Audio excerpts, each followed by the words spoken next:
Indian express की news, राष्ट्रीय हरित हाइड्रोजन मिशन और द हिंदू की एक न्यूज, जापान सागर में जो एक्सरसाइज हो रहा है रसिया के बीच में, रसिया और जापान के बीच में, इन दो न्यूज के बारे में हम पूरा डिटेल में आज के सेशन में कवर करने वाले हैं। ठीक है, तो चलिए वन बाय वन सारा देख लेते हैं। तो सबसे पहले हम देखेंगे कि जो द हिंदू की न्यूज है जापान सागर से रिलेटेड, जो कि क्या है। तो ये चर्चा में इसलिए रहा कि चीन और रूस ने हाल ही में जापान सागर में संयुक्त नौ सैनिक अभ्यास शुरू किया, यानी जो ज्वाइंट मिलिट्री ऑपरेशंस है चाइना और रसा का। ठीक है, तो ये जापान सागर में हुआ है। ये आप यहाँ पे जापान का मैप देख रहे हैं, सी ऑफ जापान यहाँ पे है, इसको ईस्ट ऑफ सी के भी नाम से जानते हैं। और यहाँ पे आप देखिए अगर मैप में, तो ये आपको नॉर्थ कोरिया मिलेगा, यहाँ पे आपको साउथ कोरिया मिलेगा, ये पूरा रशिया का पार्ट है, और ये जो पूरा पार्ट है ये जापान का पार्ट है। देखिए एक बेसिक सा प्रश्न होता है जापान के बारे में कि जापान मेनली कितने द्वीपों से मिलकर बना है, उनका ऑर्डर क्या है, उसमें सबसे बड़ा कौन है। तो आज इसको यहाँ पे क्लियर कर लेते हैं। देखिए ये पूरा जापान का पार्ट है, हमने इसको ड्रा भी किया था। ये जो है ये कंप्लीट जापान है, और उसके पश्चिम में सी ऑफ जापान है, यानी ईस्ट सी है, जो कि जापान सागर जिसको हम कहते हैं जापान के पश्चिम में है। तो ये याद रखिएगा, कई बार मैप से रिलेट करके इस तरह से प्रश्न पूछे जाते हैं। अब ये जो जापान का पार्ट आप देख रहे हैं, इसको कहा जाता है होकाइडो। क्या कहा जाता है? HOKKAIDO, ये होकाइडो है। चार द्वीपों से मिलनी मिलके बना है। और ये है होंशु, ये सबसे बड़ा जो है ये है होंशु। तो ये जो पूरा रीजन है ये होंशु है। ठीक है, HONSHU। और ये जो पार्ट है इसको कहते हैं क्यूशु, KYUSHU। और ये जो सबसे छोटा पार्ट यहाँ पे ये देख रहे हैं, ये वाला पार्ट, ठीक है, इसको कहते हैं शिकोकू। ठीक है, SHIKU। ठीक है, तो ये मेनली जो जापान है वो चार द्वीपों से मिलके मिला है, होकाइडो, होंशु, शिकोकू और क्यूशु। अब इसमें सबसे बड़ा कौन सा है? तो सबसे बड़ा कौन सा है? होंशु द्वीप जो है, जहाँ पे जापान की राजधानी टोक्यो है, ये होंशु द्वीप पर ही। कई बार इससे रिलेट करके प्रश्न पूछे गए हैं। जापान सी आप यहाँ पे मैप में देख ही रहे हैं, रशिया है ये, और उसके बाद फिर ये नॉर्थ कोरिया है, फिर ये साउथ कोरिया। नॉर्थ कोरिया की राजधानी यहाँ पे है, साउथ कोरिया की राजधानी सियोल है, प्योंगयांग, जो कि नॉर्थ कोरिया की राजधानी। बेसिक प्रश्न है, मैप के बारे में समझ जितनी आपको बेहतर तरीके से होनी चाहिए। देखिए जब भी करंट अफेयर पढ़िए तो कम से कम इतनी सारी चीज़ों को एक साथ आप कवर कर लीजिए कि जियोग्राफी में भी हेल्प करेगा और करंट अफेयर में भी साथ साथ ये हेल्प करेगा। चलिए अब इसकी हम जियोग्राफिकल लोकेशन देखते हैं। सी ऑफ जापान यहाँ पे आप देख रहे हैं। ठीक है, तो जो पश्चिमी प्रशांत महासागर का सीमांत सागर है ये जापान सागर, इसके पूर्व में क्या है? तो जापान और सखालिन द्वीप है रूस का। पश्चिम में रूस, उत्तर कोरिया, दक्षिण कोरिया, आपने यहाँ पे मैप में देखा भी होगा। देखिए पश्चिम में ये रशिया है, और नॉर्थ कोरिया है, और ये साउथ कोरिया है। ठीक है, और इसका जो क्षेत्रफल है वो 9,78,000 वर्ग किलोमीटर है। आकृति कैसी है? तो अंडाकार, प्रमुख अक्ष दक्षिण पश्चिम से उत्तर पूर्व के बीच में है। मैप ने आपने देखा होगा। तो ये पूरा डिटेल आपको जापान के बारे में यहाँ पे दिखा होगा। ठीक है, चलिए अब इसको जोड़ने वाले जो जल डमरू हैं, यानी जो कनेक्टिंग स्टेट्स हैं, वो कौन कौन से हैं। तो यहाँ पे मैप में अब अगर आप दक्षिण में देखें तो दक्षिण में कोरिया जल डमरू और सुशिमा जल डमरू, यानी ईस्ट चाइना सी को जोड़ता है। अभी ये यहाँ पे मैं आपको दिखाऊं, देखिए ये जो है ये नॉर्थ कोरिया साउथ कोरिया, तो ये जो है ये जो जल डमरू है ये सुशिमा जल डमरू है, जो कि ईस्ट चाइना सी से जापान सी को ऐड करता है। ठीक है, और उत्तर में अगर आप इसके देखेंगे तो ला पेरोस जलडमरू है और तातार जलडमरू है, ये इसको जोड़ता है। ठीक है, यहाँ पे ये आप जाएंगे ये वाला। और इसके बाद अगर पूर्व में देखेंगे तो सुगारू जलडमरू है पैसिफिक ओशियन से, और फिर कानमून जल डमरू है जो कि इनलैंड सी से रिलेटेड है यहाँ पे। ठीक है, तो लोकेशन भी आपको ये कम से कम पता होनी चाहिए। अगर इसका जियोग्राफिकल फीचर देखें तो औसत गहराई जापान सी की है 1667 मीटर। सबसे गहरा बिंदु कौन सा है? तो दोहोकू सी माउंट है, जो कि पानी के नीचे एक ज्वालामुखी है। अगर आप ज्वार भाटा यानी टाइड का जो इफेक्ट देखें तो बहुत कम है, लगभग नगण्य है। और प्रमुख द्वीप कौन कौन से हैं? तो उल लुंगदो, जो कि दक्षिण कोरिया का है, और बड़े खाड़ी अंतरिक्ष नहीं ये। ठीक है, तो ये इसका जियोग्राफिकल लोकेशन है जापान सी का। क्लाइमेट एंड इकोलॉजी की बात करें इसमें, तो जो गर्म जल धाराओं के कारण जापान की जलवायु सौम्य होती है। इससे अगर ऑक्सीजन की उच्च मात्रा देखें तो जैविक उत्पादकता यहाँ पे उच्च है। नदियों से अगर जल के आगमन की बात करें तो लगभग 1% के आसपास नदियों का जो जल होता है वो जापान सी में आता है। और अगर जल संतुलन देखें तो जल डमरुओं के मध्य से आवागमन के द्वारा जल को नियंत्रित किया जाता है। ठीक है, आपने यहाँ पे देखा भी। तो एक तो ये जल डमरू है यहाँ पे है, और यहाँ पे कौन कौन से हैं, इनको अच्छी तरीके से क्लियर रखिएगा आप। इसके बाद अगर इसमें इकोनॉमिक एक्टिविटीज़ देखें तो खनिज संसाधन में मैग्नेटाइट है, प्राकृतिक गैस, पेट्रोलियम है, इसमें मछली पकड़ना और जैव संसाधन दोहन है। वैसे सेकेंड वर्ल्ड वार के बाद जो मछली पकड़ने का काम थोड़ा कम हुआ है यहाँ पर।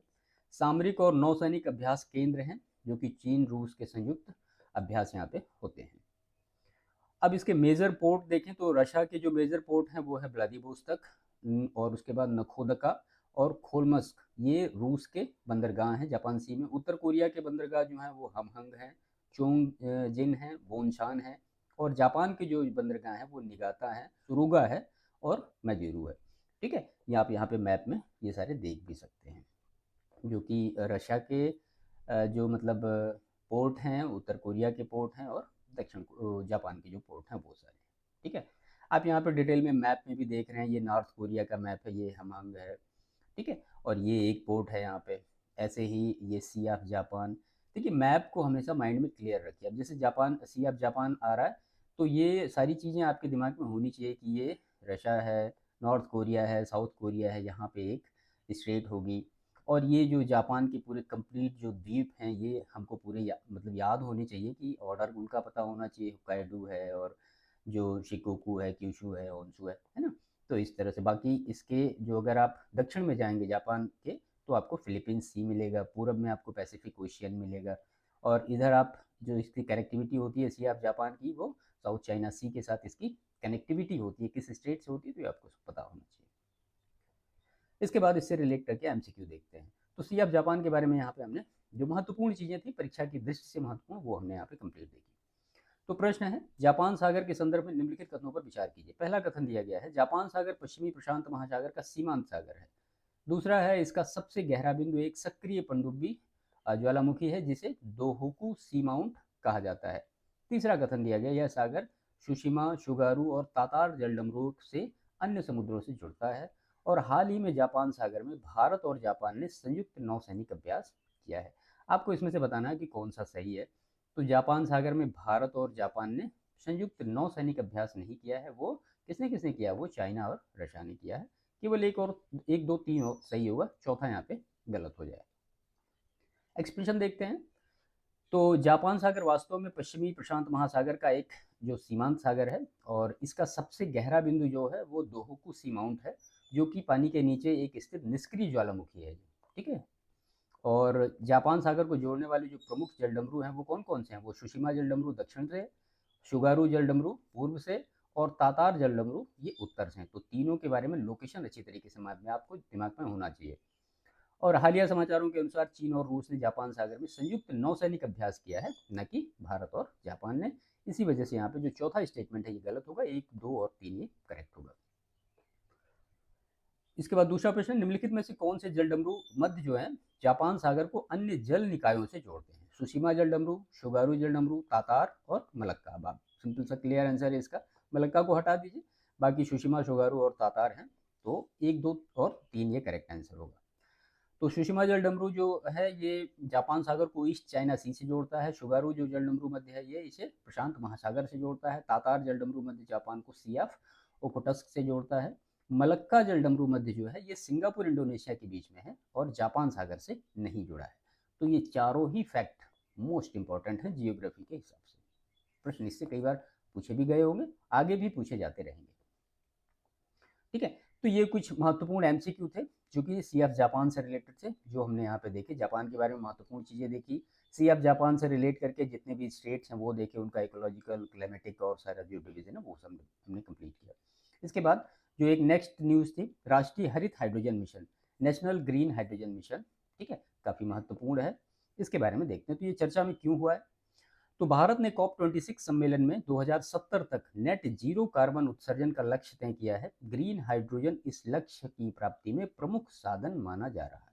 ठीक है, तो ये स्टेटमेंट बिल्कुल याद रखिएगा कि भारत ने COP26 सम्मेलन में 2070 तक नेट जीरो कार्बन उत्सर्जन का लक्ष्य तय किया है। 2070 का डेटा याद रखिएगा। ठीक है, ये नेशनल ग्रीन हाइड्रोजन मिशन, अब इसको प्रारंभ कब किया गया? तो 4 जनवरी 2023 को केंद्रीय मंत्रिमंडल के द्वारा नेशनल ग्रीन हाइड्रोजन मिशन को स्टार्ट किया गया है। इसका मुख्य उद्देश्य है कि भारत को हरित हाइड्रोजन उत्पादन, उपयोग और निर्यात का वैश्विक केंद्र बनाना, स्वच्छ ऊर्जा की ओर संक्रमण में तेजी लाना, और उसके बाद जो कार्बन एमिशन हो रहा है उसको डिक्रीज करना, यानी कार्बन एमिशन में कमी लाना। इसका जो की कंपोनेंट है वो है साइट। क्या है? Strategic innovation for green hydrogen transition. इसका फुल फॉर्म भी याद रखिएगा। दो वित्तीय प्रोत्साहन तंत्र हैं। पहला है इलेक्ट्रोलाइजर के घरेलू निर्माण के लिए और हरित हाइड्रोजन के उत्पादन के लिए। ठीक है। पायलट परियोजनाएं इसमें है कि नवीनतम उपयोग क्षेत्र और उत्पादन तकनीकों पर आधारित परियोजनाओं को समर्थन देना, और ग्रीन हाइड्रोजन हब डेवलप करना जिसमें बड़े पैमाने पर उत्पादन उपयोग योग्य क्षेत्रों की पहचान और उनका विकास करना। उसके बाद सिप, ये होता है स्ट्रैटेजिक हाइड्रोजन इनोवेशन पार्टनरशिप। ठीक है, SHIP, अनुसंधान और नवाचार हेतु सार्वजनिक निजी भागीदारी का ढांचा। कौशल विकास के लिए एकीकृत स्किल डेवलपमेंट प्रोग्राम शुरू करना और हाइड्रोजन क्षेत्र में मानव संसाधन का सशक्तिकरण करना। गुणवत्ता और परीक्षण जो अवसंरचना है इसमें ग्रीन हाइड्रोजन GS2 उत्पादन में गुणवत्ता, सुरक्षा और स्थिरता सुनिश्चित करने हेतु उन्नत परीक्षण सुविधाएं विकसित करना। अब इसका अगर फाइनेंशियल जो प्रोविजन है और जो इंस्टीट्यूशनल फ्रेमवर्क है वो देखते हैं तो इसका जो कुल बजट है वो 200 करोड़ का है 2025-26 तक का। ठीक है। और इसकी जो क्रियान्वयन एजेंसी है वो है NISC यानी राष्ट्रीय सौर ऊर्जा संस्थान। नीति समर्थन में जो परीक्षण सुविधाओं को वित्त पोषित करने हेतु स्पष्ट दिशा निर्देश इसमें जारी किए गए हैं। तो ये जो नेशनल ग्रीन हाइड्रोजन मिशन है उसके बारे में महत्वपूर्ण चीज़ें थी वो हमने यहाँ पे देखी। क्यों चर्चा में आया वो देखी। ये फैक्ट याद रखिएगा 2070 वाला डेटा। ठीक है। इसे रिलेट करके MCQ देख लेते हैं। तो यहाँ पे पहला MCQ है, राष्ट्रीय हरित हाइड्रोजन मिशन के संदर्भ में निम्नलिखित कथनों पर विचार कीजिए। पहला कथन दिया गया है कि इस मिशन का लक्ष्य भारत को हरित हाइड्रोजन का उत्पादन, उपयोग और निर्यात करने वाला वैश्विक केंद्र बनाना है। उसके बाद साइट योजना के अंतर्गत केवल इलेक्ट्रोलाइजर के निर्माण के लिए वित्तीय प्रोत्साहन उपलब्ध कराना है। इस मिशन की क्रियान्वयन एजेंसी राष्ट्रीय सौर ऊर्जा संस्थान यानी NISC है। कौन सा सही है? तो साइट योजना के अंतर्गत केवल इलेक्ट्रोलाइजर के निर्माण का वित्तीय प्रोत्साहन का उपलब्ध कराना नहीं है। इसमें दो चीजें हैं, तो 1 और 3 यहाँ पे केवल करेक्ट होगा। तो मिशन का जो प्रमुख उद्देश्य है भारत को हरित हाइड्रोजन के उत्पादन, उपयोग और निर्यात के लिए एक वैश्विक केंद्र बनाना है। और साइट यानी जो strategic innovation for green hydrogen transition योजना के तहत दोनों हैं। कौन कौन से? इलेक्ट्रोलाइजर के लिए घरेलू निर्माण और हरित हाइड्रोजन के उत्पादन के लिए वित्तीय प्रोत्साहन दिया जाना। तीसरा जो कथन दिया गया है कि मिशन की क्रियान्वयन एजेंसी कौन है, तो national institute of solar energy को मतलब नामित किया गया है। इसी वजह से केवल 1 और 3 सही होगा, दूसरा यहाँ पे गलत होगा। इससे रिलेटेड कुछ और महत्वपूर्ण चीजें देखें तो इसकी जो स्वीकृति तिथि है वो 4 जनवरी 2023 है। इसके कुल बजट की बात करें तो 19,744 करोड़ रुपए है। ठीक है। अभी हमने ऊपर 200 करोड़ लिखा था, लेकिन ये जो बजट है वास्तव में 19,744 करोड़ रुपए है। ये आंकड़ा PIB और MNRE की आधिकारिक दस्तावेजों में स्पष्ट किया गया है। 200 करोड़ जो है कुछ विशेष उपघटक के लिए ये हो सकता है। तो ये आप डेटा थोड़ा सा करेक्ट करिएगा, इसको याद भी रखिएगा। अवधि 2025-26 और जो इसके प्रमुख घटक हैं वो साइट योजना, सिप पहल, ग्रीन हाइड्रोजन हब, पायलट परियोजनाएं, गुणवत्ता अवसंरचना और फिर जो स्किल डेवलपमेंट है इससे रिलेट करके। तो ये थोड़ा सा क्लियर इसको रखिएगा। ठीक है। तो यहाँ पे जो करेक्ट आंसर होगा इसका केवल C होगा, 1 और 3 करेक्ट होगा। राष्ट्रीय हरित हाइड्रोजन मिशन के तहत SIP यानी स्ट्रैटेजिक हाइड्रोजन इनोवेशन पार्टनरशिप के प्रमुख उद्देश्य क्या है? तो उसका उद्देश्य क्या है? अनुसंधान और नवाचार के लिए सार्वजनिक निजी भागीदारी को बढ़ावा देना। यही तो हमने देखा ऊपर, है ना। जो SIP पहले इसका उद्देश्य यही है कि जो इनोवेशन हो रहा है, जो मतलब रिसर्चेज हो रही हैं उसमें सार्वजनिक निजी भागीदारी के साथ इसको काम करना।